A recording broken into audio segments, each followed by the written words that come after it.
Hi, I'm Brittany with WTI, and it's so important to make sure you stay hydrated. But it's also nice to look good while you're doing that, and that's why I really like this Mothybot stylish hydration backpack. I do a lot of volunteer work, I'm walking a lot, I'm in the elements, but it's really hard when you're doing this because I'm having to carry a lot of things with me to also carry a water bottle at the same time. So I really liked the idea because I do a lot of hiking. I like having that hydration backpack. When I do my volunteer work, I'm dressed up. So that's why I really was excited to find this stylish version of that.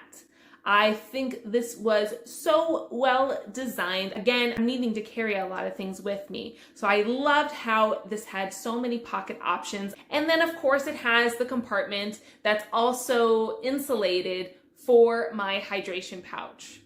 I also liked how it has the insulation sleeve that goes down the line for the hydration pack. The reason why this is so good is that if you are in a hot place and you are putting cold water in there, you know that water is going to stay cold for a long time. I loved the padding on the back. Not only is it a nice mesh, but is really cushiony. It feels so nice on my back. And it has this almost hidden pocket in the back where when it is on, you have access to things that you need, and just really doesn't take away from the dignity of the work that I am doing. It is so applicable in so many scenarios, and I think you are going to love it. But that's my point of view.